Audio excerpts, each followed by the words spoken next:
Bonjour et bienvenue dans cette vidéo de rentrée 2020 d'harmonisation de l'équipe d'audit chez Certifopac.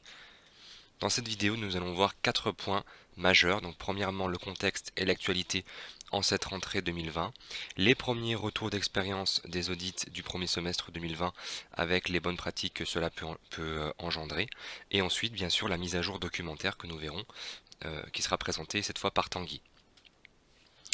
Un été riche en nouveautés, pourquoi? Parce que, on vous le montrera bien sûr, la parution du nouveau décret et d'un nouvel arrêté.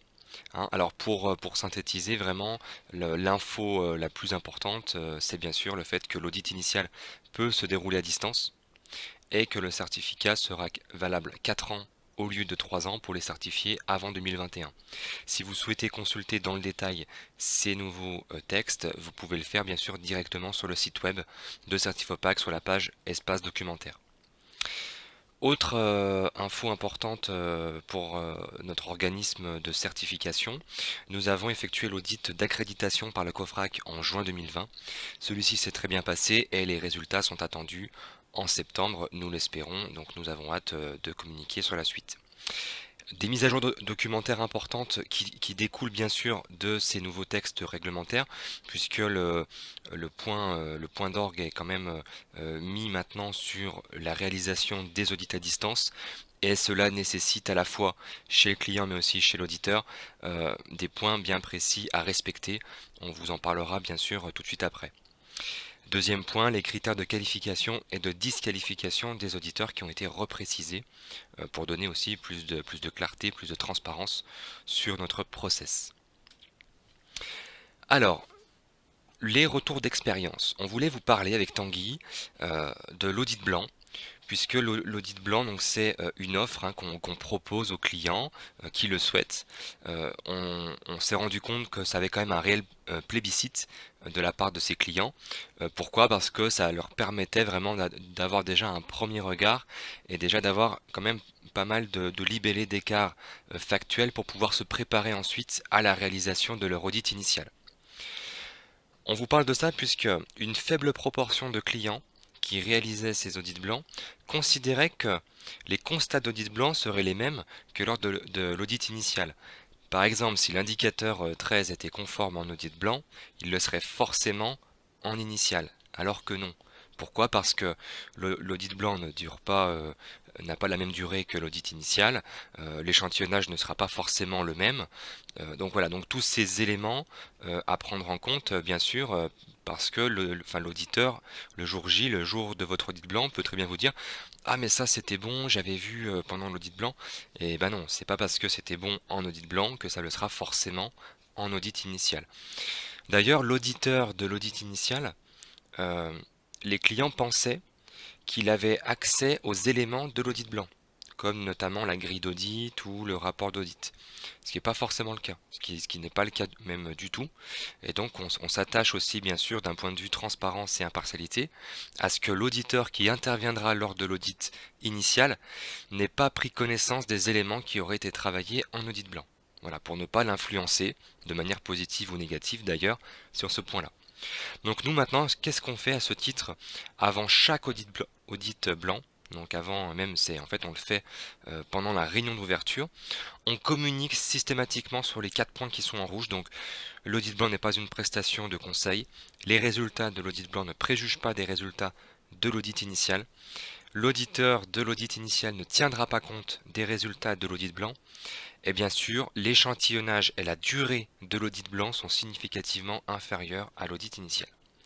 Donc n'hésitez pas à vous servir de ces éléments comme argument si besoin, si vous avez des difficultés dans le cadre de l'audit initial. Deuxième retour d'expérience, il s'agit du traitement des non-conformités. Alors bien sûr, petit rappel, pour une non-conformité mineure, il ne sera pas nécessaire de demander des preuves de réalisation. Celles-ci seront vérifiées à l'audit suivant, ce qui n'est pas le cas pour la majeure. Pour la majeure, on validera le plan d'action et on vérifiera les éléments de preuve qui auront été transmis par le client. D'accord? On vous le dit parce qu'on a eu certains auditeurs qui demandaient pour les non-conformités mineures les preuves. Alors non, les preuves, en fait, on va valider le plan d'action et les preuves seront vérifiées lors de l'audit suivant. Autre point important dans le tableau des non-conformités, vous rédigez les constats d'audit. Ces constats d'audit, ils doivent être renseignés de manière précise et factuelle, et inclure idéalement les risques associés à chaque fois. D'accord, donc ça, pour vous aider dans votre démarche rédactionnelle, on vous a renseigné plusieurs éléments dans les commentaires des cellules Excel. Dites-vous aussi que les propositions d'action corrective qui sont rédigées par le client, elles doivent être elles aussi précises et exhaustives. Et dans l'idéal, inclure des délais et des pilotes. Si par exemple l'écart c'est que y a aucun recueil de la satisfaction qui est fait pour les financeurs, une proposition d'action corrective qui serait valable, ça pourrait être donc celle qui est en vert ici, j'envoie un mail avant telle date, je traite les réponses avant telle date et je fais une relance potentielle avant telle date. Voilà, ça on est dans une proposition qui est complète. Si la proposition du client c'est juste envoyer un mail au financeur pour le recueil, bon bah ok super, t'es bien gentil, mais ta proposition elle n'est pas très précise, quoi. Je ne sais pas quand tu vas le faire, quelle suite tu vas donner à ça. Donc derrière il faut quand même amener le client à ce qu'on ait des propositions d'action corrective qui soient solides. C'est super important. Des exemples de libellés d'écart qui sont bons. Donc on pourrait vous en donner une dizaine, hein, toujours donc de manière factuelle. Ça pourrait être de dire que la veille est réalisée, mais les éléments consultés ne permettent pas de prouver son exploitation. Ou alors l'analyse du besoin est effectuée, mais absence de preuves dans l'échantillon audité. Parce qu'on peut très bien avoir un modèle de doc très bien fait avec un formulaire et ci et ça. Et puis quand on va échantillonner une formation donnée, on va se rendre compte que c'est pas fait. Donc là pour le coup, ok monsieur, l'analyse du besoin, vous me dites qu'elle est effectuée par tel process, par tel modèle de doc, mais quand j'audite sur un échantillon, je me rends compte que j'ai pas la preuve. Donc ce genre de choses, voilà, c'est pour vous montrer que il faut rester très factuel. Alors, des exemples de libellés d'écart qui ne seraient pas bons. Alors, ce ne sont pas forcément des libellés qu'on aurait pu constater dans les tableaux de non-conformité, mais on a préféré quand même vous montrer quelques exemples. Un premier exemple.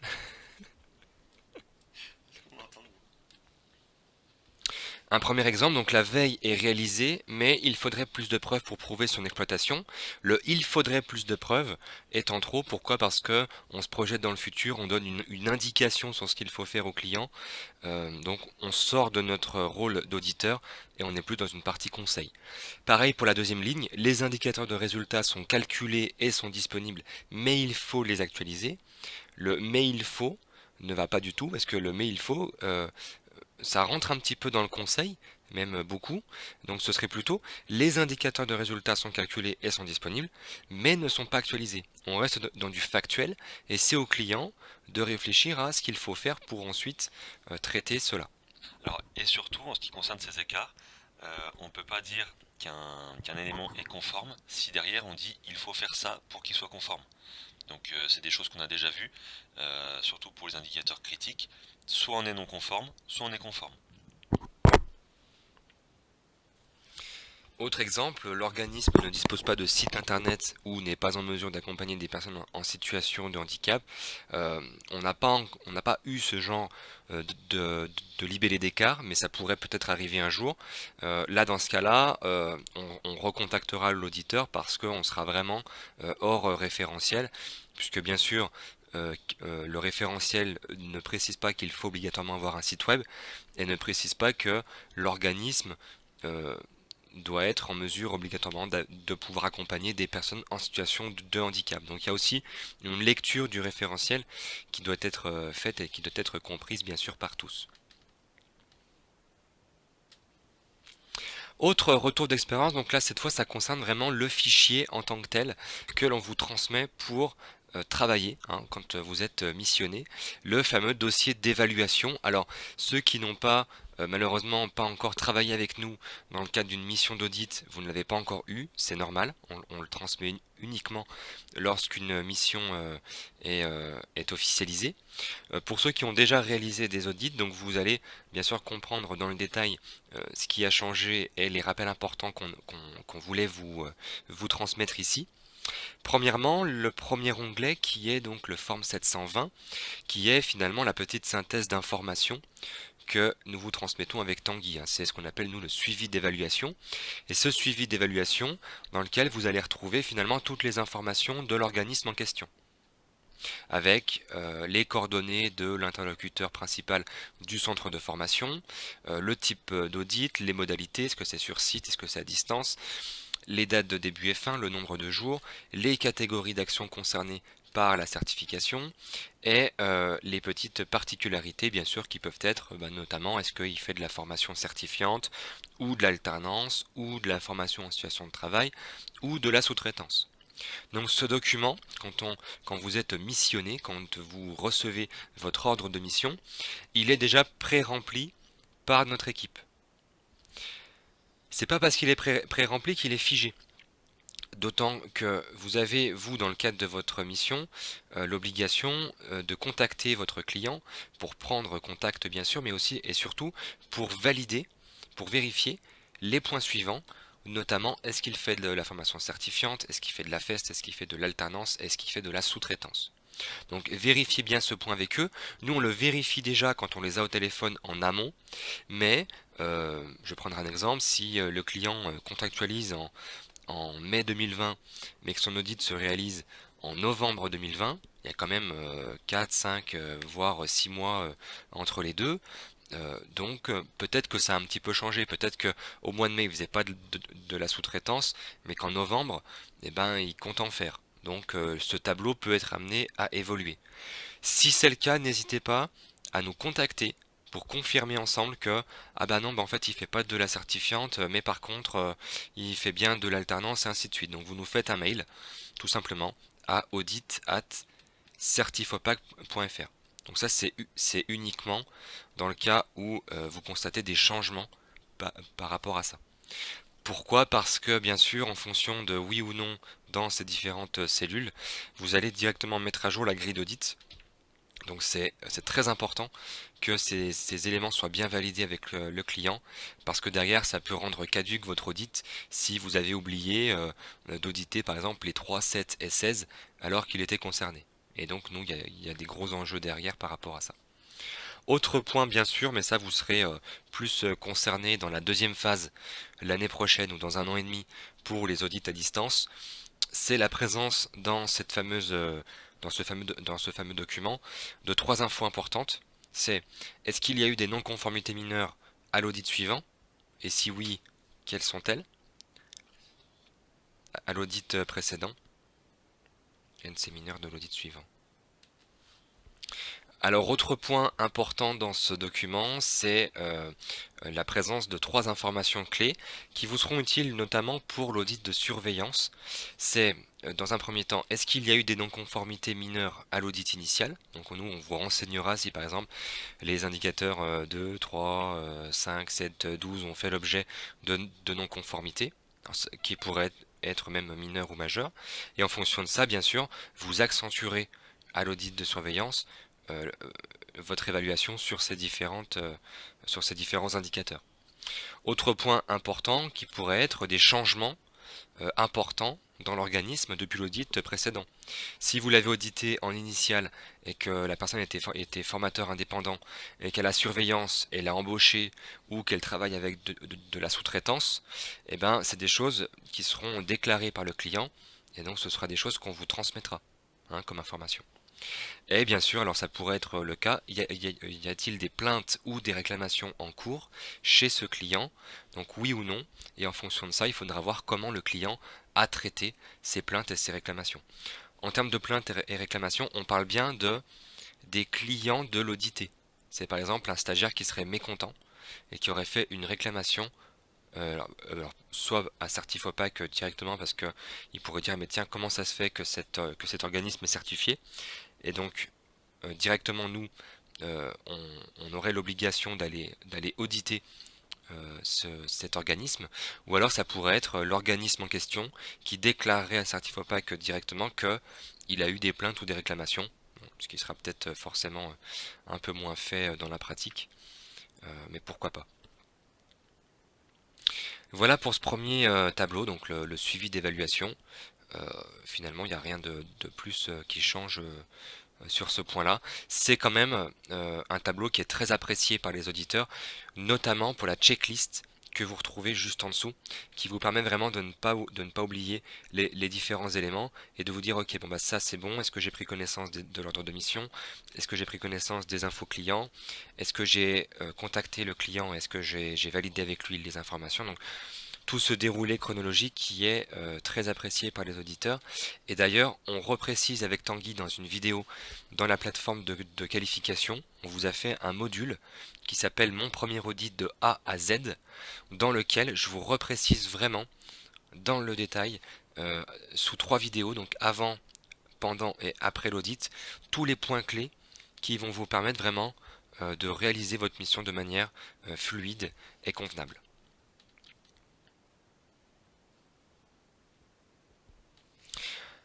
Le plan d'audit, alors une nouveauté bien sûr qui concerne en fait, qui vient aussi avec la réalisation maintenant des audits euh, à distance, c'est que finalement le plan d'audit doit mentionner la technologie utilisée lors de ces audits. Donc nous par défaut ce sera l'application Zoom, le logiciel Zoom, et si le client souhaite utiliser son propre logiciel, alors vous le renseignerez directement, donc ici, donc dans le form voilà, 722. Alors, bien sûr, dans le 720, si ici en modalité vous êtes à distance, directement, on va avoir donc la modalité qui va se mettre à jour ici avec à distance. Et donc ici, automatiquement, dans outils utilisés pour l'audit à distance, on aura utilisation du logiciel Zoom. Voilà. Si c'est pas le cas, et si par exemple le centre de formation a l'habitude de travailler avec Teams ou a l'habitude de travailler avec un outil interne sécurisé, nous envoyer un mail également. Ça c'est quelque chose à valider avec nous pour savoir si le logiciel respecte nos critères de sécurité et de confidentialité. Voilà.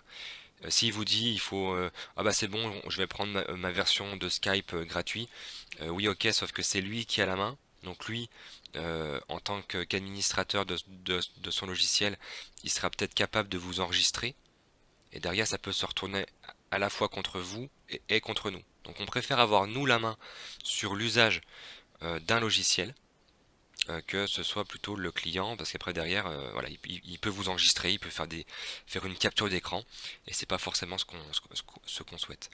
Si vous vous sentez en difficulté avec un client sur le choix de d'un logiciel ou d'une technologie, n'hésitez pas, toujours pareil, à nous contacter ou nous mettre en copie. De toute façon, vous avez l'obligation de nous mettre en copie mail de chaque échange, mais si c'est bien sûr un échange par téléphone, de dire bah tiens allez, moi j'ai Skype ou j'ai ce genre d'outils, si vous avez un doute, n'hésitez pas.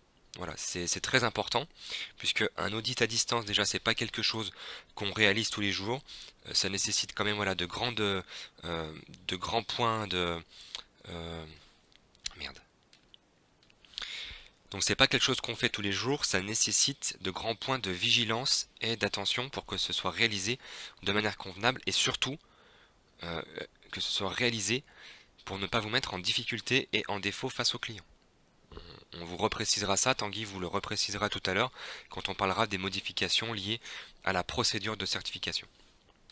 Donc le plan d'audit directement, donc avec l'info, bien pensé à respecter strictement et scrupuleusement les durées et réglementaires de chaque audit.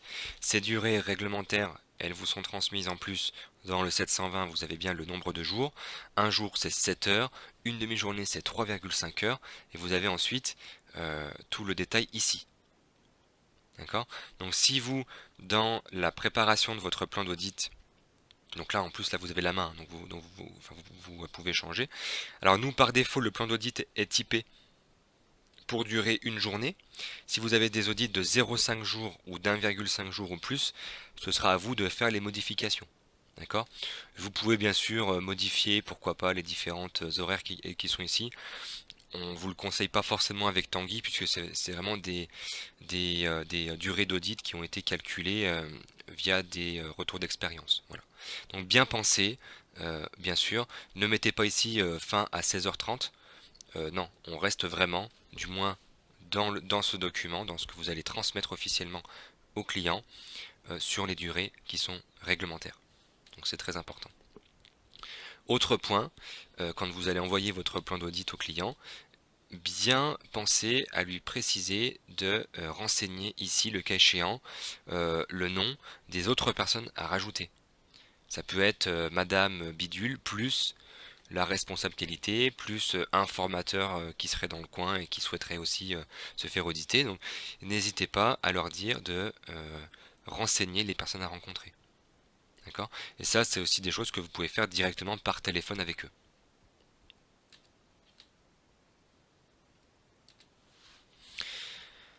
Le Form 723, la grille d'audit, qui est elle-même pré-renseignée en fonction des éléments bien sûr du 721. Une nouvelle version de la grille d'audit, alors ça on peut vous le dire tout de suite, une nouvelle version de la grille d'audit avec des précisions complémentaires sera disponible à la mi-septembre. On ne l'a pas encore diffusée, pourquoi? Parce qu'on attend une mise à jour du référentiel qui aurait dû arriver courant été. On est dans l'attente de cet élément. On vous transmettra bien sûr dans les meilleurs délais les mises à jour qui vous concernera.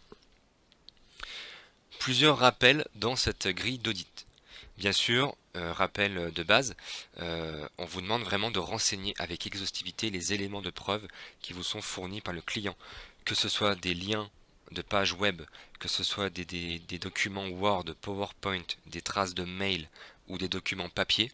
On veut tout voir écrit sur la grille d'audit. Dites-vous bien que cette grille d'audit, c'est finalement la preuve que Certifopac a réalisé l'audit. Ces grilles d'audit, elles sont ensuite échantillonnées par le COFRAC lui-même, donc via bien sûr les évaluateurs qui viennent chez nous une fois par an, et elles sont scrupuleusement vérifiées. C'est-à-dire qu'une grille d'audit qui serait vide ou qui serait mal renseignée, nous derrière on pourrait nous suspendre ou nous retirer définitivement notre accréditation. Donc c'est un des points majeurs de notre process qualité, ce qui est bien sûr normal. Dans la grille d'audit, vous avez donc bien sûr la colonne éléments de preuve. On vous demande vraiment d'être exhaustif, d'être précis dans les documents que vous allez consulter. Dès que vous avez plusieurs lignes de la sorte, si vous avez par exemple site web formation, puis programme de formation, puis ainsi de suite, ainsi de suite. Alors déjà, pour bien sûr avoir plusieurs lignes dans une même cellule Excel, vous faites Alt, Entrée, ce qui va faire que vous allez faire un retour à la ligne sur votre cellule Excel et vous allez pouvoir renseigner ensuite les éléments de preuve correspondants. Quand vous avez trop de lignes et que finalement on n'a plus de place par rapport aux 3 lignes qui sont là, vous pouvez, bien sûr il n'y a rien qui est figé ici, vous pouvez ici étirer la taille de vos lignes pour faire en sorte que tous vos éléments de preuve s'affichent. Donc ça, n'hésitez pas à le faire. Donc une fois que vous avez renseigné l'ensemble de vos éléments de preuve, bien penser aussi à mettre le type de preuve. Moi j'aime bien mettre par exemple programme de formation machin .pdf. On sait que c'est un document PDF qui a été consulté. Si par contre la convention de formation de Monsieur Martin du 9/9/2020 c'est un Word, eh ben vous mettrez un Word. Alors après que vous mettiez .word ou .docx, on s'en fiche un petit peu. L'idée c'est qu'on comprenne ce que c'est. Si c'était un document Excel, que vous mettiez .excel, ou alors si vous avez un petit peu l'habitude que vous mettiez .xls ou xlsx, c'est encore mieux. Mais finalement ça c'est pas forcément très grave. L'idée c'est de comprendre que ce que vous avez consulté c'est un document Excel. Voilà. Autre point, la grille d'audit est un document interne. Un document interne qui sert à la fois à l'auditeur et à l'équipe en charge de la décision de certification. La grille d'audit ne doit pas être envoyée au client lorsque vous envoyez votre rapport d'audit. D'accord ? Donc vous pensez bien à envoyer votre rapport d'audit, votre tableau des non-conformités, mais vraiment la grille d'audit ne doit pas être envoyée au client. Si le client vous le demande, vous lui dites alors vous dites déjà que c'est pas possible, et s'il insiste, vous le redirigez directement vers nous, tout simplement. Et on lui dira que ce n'est pas possible. Bien sûr, alors conseil de bon sens, évitez les fautes d'orthographe et surtout relisez-vous. Relisez-vous, c'est pas parce que vous avez rempli au fil de l'eau toute la journée votre grille d'audit avec les différents éléments de preuve que vous n'avez pas fait de faute d'orthographe. Donc à la fin de l'audit, lors de l'envoi du rapport ou de la finalisation de votre mission, n'hésitez pas à prendre quelques minutes pour vous relire, pour faire en sorte de ne pas avoir de fautes dans vos documents. Et bien sûr, ce conseil vaut à la fois pour la grille d'audit, mais aussi pour le rapport et pour le tableau des non-conformités.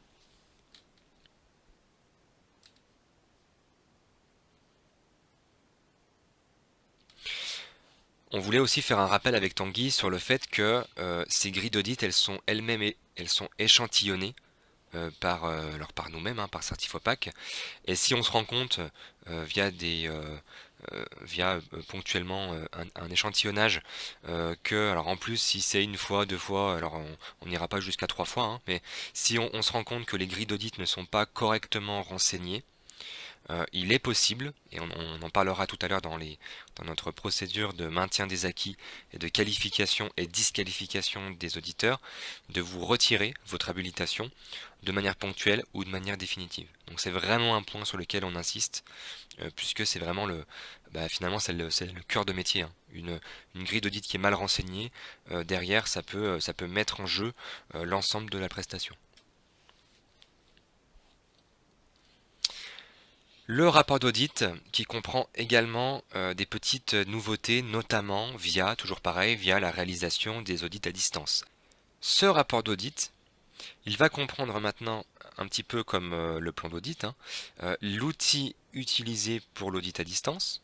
Donc il va comprendre l'information de quel outil a été utilisé pour l'audit à distance. Il va comprendre aussi donc une information si les durées d'audit ont été respectées. Donc ça, c'est vous qui le renseignez. Est-ce que les outils utilisés ont été efficaces? Si vous vous rendez compte que le logiciel qui a été utilisé il n'est pas efficace, il faudra le mettre ici. Et il faudra justifier. Alors après, ça peut être fait de manière assez rapide, hein, par mail, simplement. Voilà, ça n'a pas été efficace parce que il y a eu des latences, ça a bugué, on n'a pas pu partager l'écran, enfin ce genre de choses. Donc vous direz si l'outil a été efficace ou pas.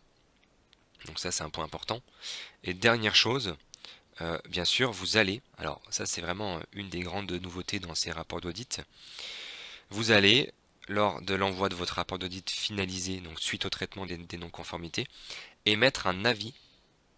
Donc c'est vraiment l'auditeur de l'audit initial qui va émettre un avis sur la réalisation potentielle de l'audit suivant à distance.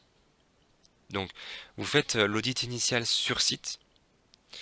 Vous savez que le client a la possibilité de demander à ce que son audit de surveillance soit fait à distance. Dans ce cas-là, vous allez émettre un avis, que ce soit favorable ou défavorable.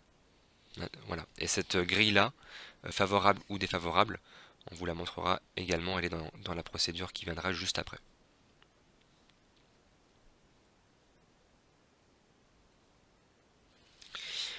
Bien penser à ce que le rapport d'audit doit être envoyé sous 5 jours après l'audit. Alors, de manière générale, en moyenne, il est même envoyé un jour après l'audit. D'accord? Parce que on se rend compte que voilà, on n'est pas sur de la norme ISO. Il n'y a pas forcément 4 pages de rapport rédactionnel à envoyer ensuite au client. Donc, très sincèrement, si vous avez du temps, même ne serait-ce que dans le train ou le soir ou le lendemain matin, essayez de l'envoyer quand même le plus rapidement possible, parce que finalement voilà, il y a quand même assez peu, quand on regarde, hein, il y a assez peu d'éléments à renseigner, c'est quasiment renseigné automatiquement, même le nombre d'indicateurs évalués, le nombre conforme mineur ou majeur. Donc derrière, essayez, je vous invite vraiment à l'envoyer le plus rapidement possible, parce que derrière, le client se sent lui-même aussi, bien sûr, se sent accompagné, hein, se sent pris en charge, et peut être amené à vous transmettre son plan d'action encore plus rapidement. Autre remarque sur ce rapport d'audit, si vous avez compris, en fait, ce qui se passe, c'est que très souvent, il est envoyé en 2 temps. Vous avez un premier rapport qui est envoyé à l'issue de l'audit initial, où finalement vous allez avoir toute la partie du haut qui sera renseignée, avec le nombre d'indicateurs évalués conformes, mineurs ou majeurs. Et ensuite, c'est pour ça qu'on a rajouté ici partie à renseigner par l'auditeur à l'issue du traitement des non-conformités, vous allez renvoyer votre rapport d'audit finalisé avec, finalement, tiens, est-ce qu'il a levé les majeurs, combien il reste de mineurs, et ainsi de suite. Donc, sur le premier envoi de rapport, vous n'avez pas forcément à émettre vos avis finaux, vos avis ici de décision, de certification et de réalisation des audits suivants. Vous pouvez bien sûr dans un premier temps ne rien mettre et ensuite rédiger tout ça lorsque vous aurez tous les éléments. Voilà.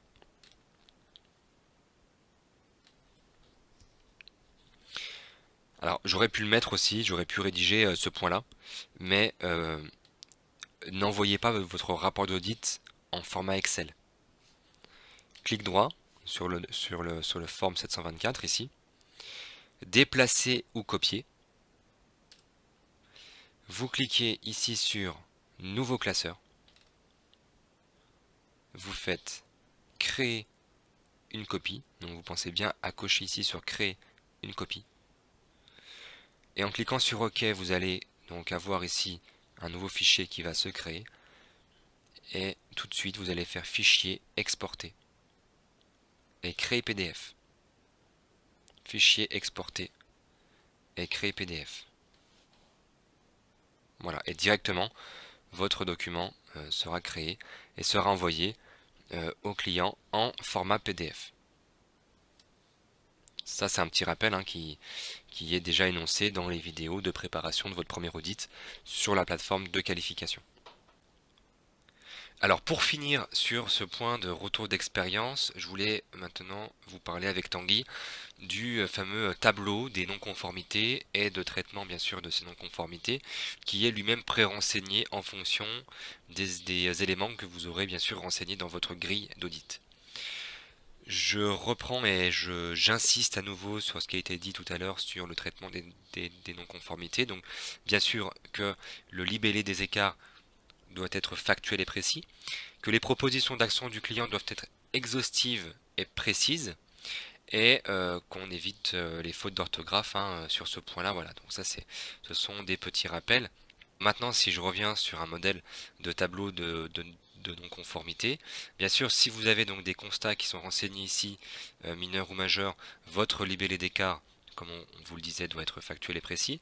Et si on a, alors, tiens, si je prends l'exemple d'une proposition d'action collective d'un client qui va nous dire mise à jour du site internet avant le 30/09/2020 et publication des modalités d'accessibilité aux personnes en situation de handicap. Alors, on va se retrouver avec une proposition d'action collective à rallonge. Alors, si on n'a pas l'ajustement là qui se fait automatiquement avec Excel de renvoi à la ligne, n'hésitez pas bien sûr à étirer les lignes de sorte à ce qu'on ait uniquement, voilà, à ce qu'on voit précisément ce qui a été renseigné à la fois par vous en tant qu'auditeur mais aussi par le client directement. Autre chose, si on est dans ce cas-là sur une non-conformité mineure et que vous validez la pertinence de l'action proposée par le client, dans ce cas-là, vous n'avez pas encore consulté d'éléments de preuve, celle-ci sera consultée par l'auditeur à l'audit de surveillance. Donc dans ce cas-là, vous allez mettre une phrase, alors ça peut être une phrase type, comme à vérifier lors de l'audit suivant. Alors certains sont plus exhaustifs et mettent la mise en œuvre de l'action corrective sera auditée à l'audit suivant. Voilà. Lever de la non-conformité, là on ne lève pas la non-conformité puisqu'en fait elle reste en non-conformité mineure. D'accord? Elle reste en non-conformité mineure et elle sera, pourquoi pas, levée lors de l'audit suivant si la mise en œuvre a bien été effective et si elle est validée par l'auditeur. Donc ça c'est un point important. On ne lève pas une non-conformité mineure, on ne la passe pas en conforme sous prétexte que le plan d'action proposé est bon. On ne peut pas lever une non-conformité sans avoir vu la preuve. On peut très bien tomber dans le cas de figure où le client souhaite directement lever la non-conformité. Dans ce cas-là, il vous transmet les éléments. Donc il peut très bien vous transmettre la page de son site web sur laquelle il va renseigner l'accessibilité handicap, ou la mise à jour de ses CGV, ou la mise à jour de son programme de formation. Et donc directement vous aurez renseigné que vous avez consulté ces différentes preuves. Et donc dans ce cas-là, on pourrait très bien, pourquoi pas, lever, en constat final, on pourrait très bien lever la non-conformité et la passer en conforme. Ça peut être un exemple.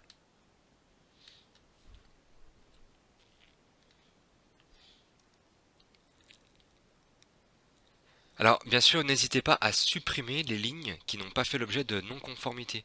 Si finalement vous vous rendez compte que on a ne serait-ce que les indicateurs 1, 2, 3 de non-conforme, et bien directement, vous allez supprimer toutes les autres lignes pour faire apparaître ces trois-là. Hein, on voit souvent des petits tableaux de non-conformité avec des lignes vides. Non, ne vous embêtez pas, vous conservez uniquement les lignes qui sont concernées par une non-conformité. Et donc pour finir avec les trucs et astuces d'Excel, alors il faut savoir que les documents qu'on vous transmet, ils sont optimisés pour fonctionner sous les versions 2016 et 2019 d'Excel. Alors ça peut être aussi via Office 365, mais voilà, l'idée c'est quand même d'avoir sur vos postes informatiques des versions d'Office qui sont récentes et qui peuvent vous permettre de travailler de la meilleure des façons. Alt-Entrée, la petite astuce quand vous êtes dans une cellule pour revenir à la ligne dans la même cellule. Pour extraire un onglet, je vous remets encore tout le détail ici pour bien comprendre comment ça fonctionne. Et un autre rappel aussi à la fin, il est possible d'augmenter la taille des lignes si vous souhaitez, comme on l'avait vu ici, hein, quand on l'avait vu sur la grille d'audit, si vous souhaitez directement, quand vous avez plusieurs éléments, on peut prendre toutes ces lignes-là et on peut les grossir un petit peu pour faire en sorte de faire rentrer l'ensemble des éléments de preuve qu'on aura consultés. Voilà. Voilà pour cette partie retour d'expérience. J'espère que vous êtes un petit peu reconnu voilà, dans ces questionnements, dans ces problématiques-là. C'est très orienté aujourd'hui sur l'audit à distance. Et d'ailleurs, c'est aussi, et pour ça, que l'on a dû procéder à quelques mises à jour documentaires. Donc à la fois ce qu'on appelle nous la Pro 07, qui est notre procédure de certification Certifopac, qui est transmise euh, très régulièrement, alors du moins les mises à jour à nos clients, et la procédure 05 de qualification des auditeurs on a décidé de vous diffuser également, donc vous la trouverez directement dans votre dossier SharePoint d'auditeur. Voilà. Donc je vais laisser la parole à Tanguy qui va nous présenter les principaux changements dans ces différents documents et en quoi ça va vous concerner. Alors, donc, on va commencer par la procédure, donc 07, procédure de certification Calliope. Ici, en termes de changement, donc on n'a pas grand chose, hormis deux annexes qu'on a rajoutées. Donc, la première qui concerne les modalités de réalisation des audits à distance, qu'on a rajouté du fait des évolutions réglementaires du mois de juillet, qui prévoyait la possibilité de faire cet audit à distance lors de l'audit initial. Ça nous a donc semblé très important de pouvoir le préciser au plus vite. Et la deuxième concerne les modifications, l'ensemble des modifications qui ont lieu dans le cycle de certification dû au Covid-19. Donc on va y aller tout de suite. Voilà. Donc déjà un audit à distance, qu'est-ce que c'est? C'est un audit qui peut être réalisé avec différentes TIC. Donc les TIC sont les technologies de l'information et de la communication. Dans quel but? Donc examiner des documents, interviewer des audités et restituer des constats. En termes de durée, on n'a pas de changement particulier, c'est-à-dire que la durée d'audit à distance doit être la même que la durée de l'audit initial. Le seul changement qu'on va pouvoir constater sera au niveau des déplacements, parce que L'auditeur, lui, n'aura plus à se déplacer. Par contre, on aura un laps de temps peut-être supplémentaire pour la préparation de cet audit, parce qu'il conviendra de tester, de préparer avant l'audit initial la bonne tenue de l'audit, donc vérifier que les outils fonctionnent, qu'on puisse bien faire des captures d'écran, qu'on puisse bien entendre l'audité au micro, voilà, ce genre d'éléments techniques. Donc modalité, donc l'auditeur et l'audité peuvent effectuer l'audit à distance à partir d'un bureau ou d'un autre endroit approprié, le tout dans le respect des règles de confidentialité, de sécurité, de tranquillité, de protection des données. Donc on ne va pas faire un audit à distance dans un café au milieu de tout le monde avec du passage, voilà. On fait ça de manière sérieuse dans un bureau isolé, au calme.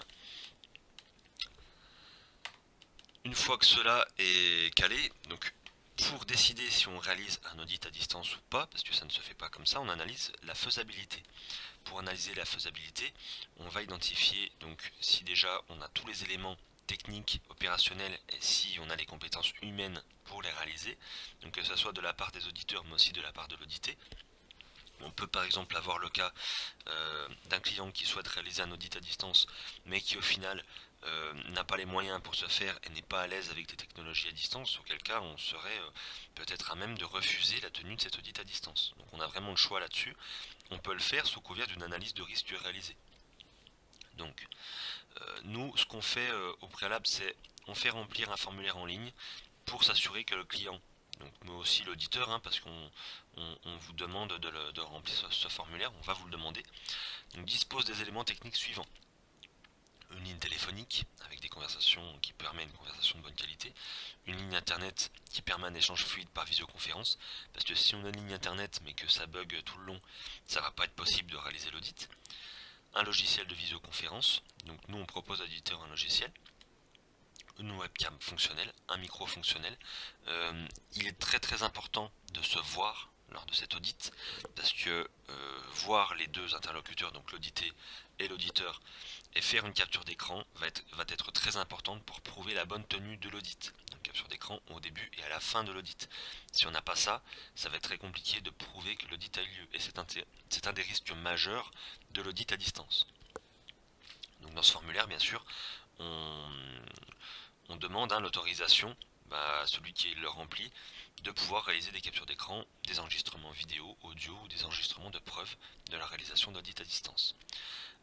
On demande bien sûr ces autorisations dans le cadre de notre politique de confidentialité, mais aussi dans le respect de ce qu'on appelle la RGPD, pour pouvoir garder des documents si besoin en est, s'il y a des non-conformités par exemple. Donc le recueil, le traitement des données, ok. Voilà, donc le remplissage de ce formulaire vaut accord mutuel préalable entre Certifopac et les demandeurs quant à la réalisation de l'audit à distance. En cas de non-respect de ces mesures, l'audit sera réalisé sur site. Et en l'absence d'accord sur l'utilisation des TIC pour la réalisation de l'audit à distance, l'audit sera réalisé sur site. Donc très logique au final. Donc, je parlais d'analyse de risque précédemment. Donc au final, qu'est-ce qu'on entend dans cette analyse de risque? On va analyser la maturité du système ou de l'organisation à auditer, le niveau de risque du secteur d'activité, c'est-à-dire au final, est-ce que c'est possible de le faire à distance, c'est-à-dire est-ce que par exemple tout est informatisé chez ce client ou pas? Est-ce qu'il y a du papier et en fait il s'avère que ça va être compliqué à analyser des choses, à auditer des choses à distance. La complexité de l'activité du client. Si on a un client qui a par exemple un plateau technique pour réaliser ses formations, est-ce qu'il n'est pas plus judicieux de réaliser l'audit sur site pour justement voir comment sont mis à disposition, comment sont utilisés ces moyens dans le cadre d'une prestation. Et aussi le périmètre de certification. Le périmètre de certification, c'est est-ce que c'est uniquement pour de la formation continue, est-ce qu'on est face à un CFA, des bilans de compétences VAE, la complexité, la taille de l'organisme qui nous approche. La technologie utilisée, donc on parlait de Zoom précédemment. Donc Jamie a déjà détaillé ce point-là, c'est-à-dire que si le client lui il a déjà sa technologie, à voir pour pouvoir l'utiliser, mais derrière nous prévenir pour pour qu'on puisse aussi s'assurer de la faisabilité de tout ça. Et bien sûr, de pouvoir préserver toujours la confidentialité et la protection des données dans le cadre de l'utilisation d'un logiciel client. Parce que rien ne nous garantit du côté client que nos infos ou les informations de l'auditeur seront traitées avec confidentialité. C'est le risque majeur. L'auditeur ne décide pas de son propre chef d'utiliser d'autres outils que ceux autorisés par Certifopac. Donc c'est nous, si on dit que c'est Zoom, on vous met ça à disposition. Derrière, vous n'allez pas utiliser Skype. Vous n'allez pas utiliser TeamViewer ou je ne sais quoi d'autre. Donc, planification et réalisation des audits. Pour planifier, donc ça c'est nous qui avons la main, qui choisissons un auditeur pour réaliser l'audit à distance. Tout cela est précisé du coup dans l'ordre de mission. Comment nous, du coup, on va s'assurer que l'auditeur soit qualifié pour la réalisation d'audits à distance, puisque c'est pareil, c'est pas tous les auditeurs qui vont peut-être vouloir ou pouvoir réaliser des audits à distance. Nous déjà le prérequis, ça va être la tenue de réunions en fait de préparation d'audit. À chaque fois que vous faites un premier audit, on réalise une réunion conjointe. Pour nous, le fait de vous voir connecté en visio avec une caméra, de vous entendre au micro, c'est déjà suffisant pour nous pour valider vos compétences techniques sur l'utilisation d'outils à distance. Donc ça, après ça c'est le détail de notre process. Il y a pas mal de redits, c'est en fait comment on trace la tenue d'un audit à distance sur nos documents. Donc bien sûr, en cas de dysfonctionnement, quoi que ce soit, en cas de problème, l'auditeur informe par mail Certifopac, à l'adresse toujours audit@certifopac.fr. Respect strict du déroulé du plan d'audit. Pareil, il y a une modification, il y a quoi que ce soit, il faut nous le communiquer. Et ensuite, donc, on passe à l'évaluation des risques liés à l'utilisation des TIC. Ça, c'est une exigence qui nous incombe, l'IAF MD4. En fait, nous, on va avoir plusieurs niveaux de faisabilité. C'est comme ça qu'on va pouvoir décider si l'audit à distance est faisable ou pas. Donc, en identifiant si le risque il est fort ou faible. Donc, là, voilà, le client il donne son accord. Ok, le client a donné son accord, mais il fait part de difficultés ou d'inquiétudes quant à la faisabilité. Le client ne donne pas son accord. Ça, c'est au niveau de la faisabilité. S'il ne donne pas son accord, on ne le fera pas. Maintenant, au niveau des risques. Risque faible, est-ce qu'ils ont l'habitude de faire des visios, des réunions qui se passent à distance, examen de données provenant de bases de données avec sélection et testation des échantillons dans les outils informatiques, examen de documents papier existants par caméra au scanner. Voilà, le risque il est faible quand on a un système informatisé. Si le système du client n'est pas informatisé, ça va être quand même compliqué là de réaliser l'audit. Si on n'arrive pas à voir les gens en visio, ça va être compliqué aussi. Donc plus on a des problèmes là-dessus, plus le risque est fort. Et derrière, petit tableau croisé, voilà, si on a une faisabilité faible, un risque fort, défavorable, jusqu'où ça va. De toute façon, dans le cas où le risque est fort, on ne fait pas l'audit. Ça c'est clair et net. Donc là je passe. Exigence technique, donc c'est ce que vous devez vraiment au final vous assurer et réaliser lors de votre audit à distance, c'est visualiser le visage de l'auditeur et des audités, pouvoir en prendre un enregistrement, une capture d'écran, avec de préférence l'heure, la date si possible, pouvoir partager des fichiers et pouvoir partager son écran. Si l'audité doit vous partager son écran pour vous montrer des documents, il faut qu'il puisse le faire. Donc, avec Zoom, c'est possible de le faire. Voilà, surveillance, renouvellement. Là, je vais passer maintenant sur la partie Covid-19. Les éléments qu'on a eu, donc le décret du 22 juillet 2020 et l'arrêté du 24 juillet 2020. Ça, très rapidement, durée de validité du certificat Calliope qui passe à 4 ans uniquement pour les organismes qui sont certifiés avant le 1er janvier 2021. La réalisation de l'audit initial à distance, c'est pourquoi on a inclus vraiment le point sur l'audit à distance, on a voulu le verrouiller parce qu'on va en avoir plus que prévu et plus rapidement que prévu. L'audit de surveillance pour les certifiés avant 2021, on n'est plus entre le 14e Et le 22e mois, on est entre le 14e et le 28e mois, suivant la date d'obtention de la certification. Donc voilà, c'est à rallonge, hein, toujours pour se certifier avant 2021. On avait un point sur le traitement des non-conformités. On l'a intégré, mais au final, ça ne nous concerne pas du tout parce que c'était pour des organismes qui sont aujourd'hui déjà certifiés. Et la validité du certificat en cas de transfert de certification. Ça c'est pareil, hein, dans le cas où il y a un certificateur qui perd son accréditation, et s'il a déjà délivré des certificats, ceux-ci restent valides pour une période de 6 mois. Voilà, tout simplement, c'est une reprise synthétique de ce que disent les textes. Maintenant, dernier document à détailler, c'est la Pro 05, procédure de qualification des auditeurs. Pourquoi on a choisi de la mettre à jour cette procédure? Pour cadrer davantage la réalisation des audits et au final la façon de travailler des auditeurs. Pourquoi? Donc on va aller dans le détail, hein. Déjà, refonte du process de sélection qualification. Alors pour les auditeurs qualifiés, c'est pas tant important. Nous, là-dessus, on veut aller, c'est dans la partie disqualification des auditeurs. Parce que bien sûr, c'est pas parce qu'on est auditeur qualifié chez Certifopac, même chez un autre certificateur, que peu importe ce qu'on fait, on restera qualifié. C'est-à-dire que si derrière il y a une mauvaise utilisation des outils, si on a des insatisfactions justifiées du client, notamment sur la posture de l'auditeur, sur le fait que l'auditeur sorte du champ de l'audit, si on a des preuves de ces faits-là, on peut disqualifier l'auditeur. On peut dire, bah écoutez, vous ne respectez pas les informations que l'on vous a transmises, donc on vous disqualifie. Soit sur un temps donné, soit de façon totalement permanente.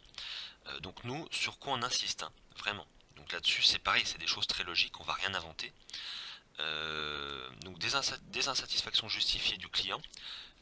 On peut avoir des clients qui sont insatisfaits, c'est pas pour autant qu'on va taper entre guillemets sur l'auditeur, pas du tout. C'est vraiment si on a des faits avérés, des faits graves et avérés de la part du client. Le non-respect des délais définis par Certifopac. Nous, par exemple, on vous demande d'envoyer le plan d'audit avant tant de jours, le rapport d'audit ou le plan d'action sous tant de jours.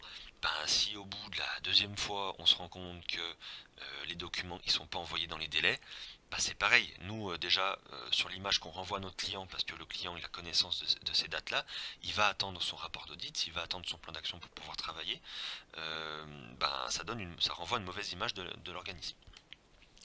Mauvaise application des outils Certifopac, là c'est pareil, c'est si nous on vous demande par exemple d'envoyer un rapport d'audit en PDF, le rapport d'audit on va pas l'envoyer en Excel, parce que ça veut dire que le client derrière il peut faire les modifications qu'il veut sur ce document, et puis la grille d'audit, voilà ce genre d'éléments c'est pareil, on n'envoie pas une grille d'audit au client, surtout pas en Excel, parce que là du coup on envoie tout le savoir-faire aussi. Et puis, c'est pas des éléments qu'on doit transmettre à nos clients.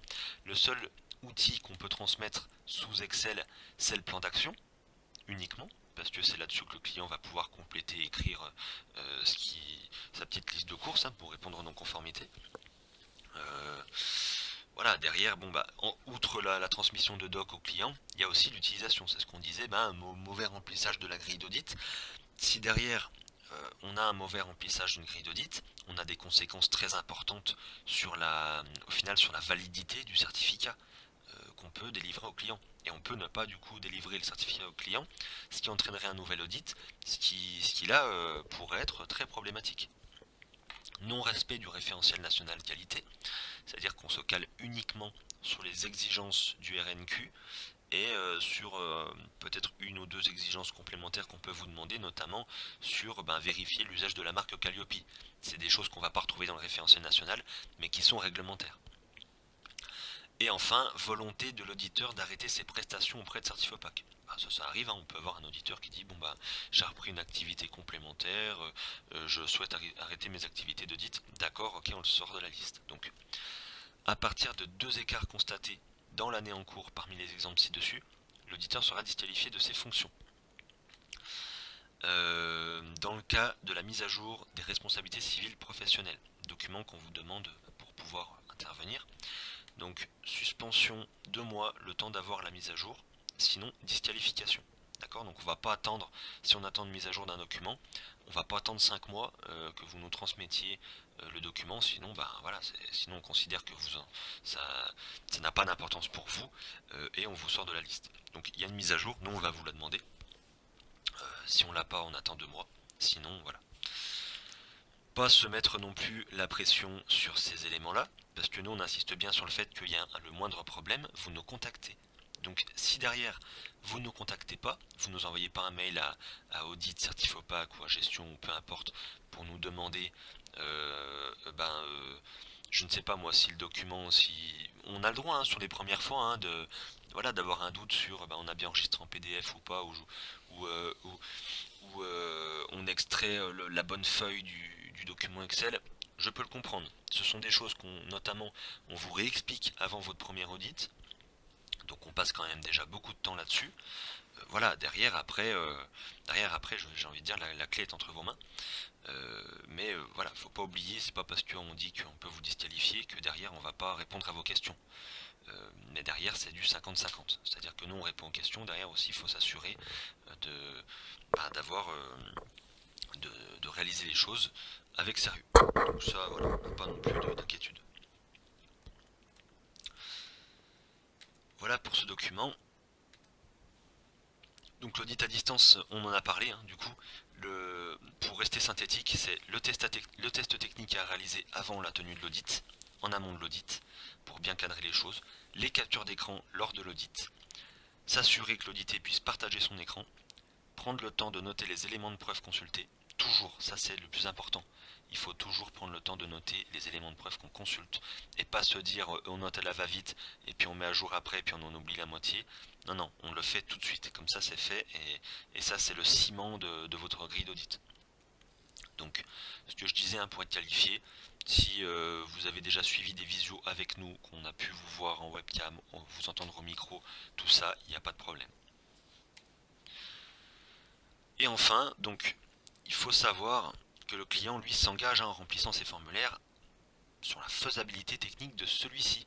Donc, si l'auditeur remarque que l'audité ne dispose pas suffisamment de la compétence nécessaire et que cela implique un retard dans l'évaluation, nous prévenir directement et nous, du coup, on se chargera de voir ça aussi avec le client. Voilà, donc c'est terminé pour cette réunion d'harmonisation.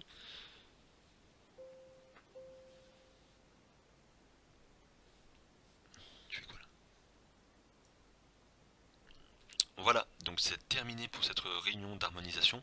Donc bien sûr, si vous avez des questions, on vous invite à nous les écrire, à nous les transmettre. Ce qu'on va faire, on va vous envoyer, donc déjà la vidéo sera mise en ligne sur la plateforme de qualification des auditeurs.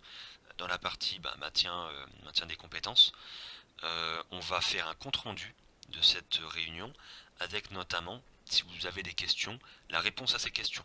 D'accord? Donc on les mettra en ligne, on vous informera quand tout ça sera en ligne et vous pourrez les consulter. Donc merci à tous pour votre participation à cette vidéo.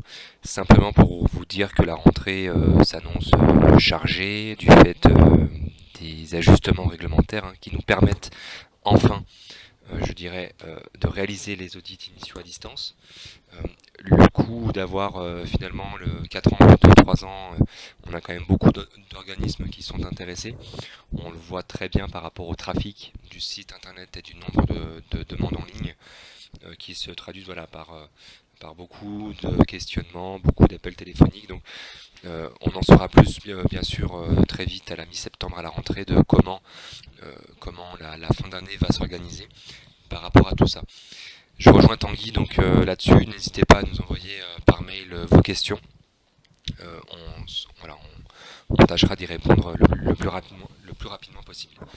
Merci à vous.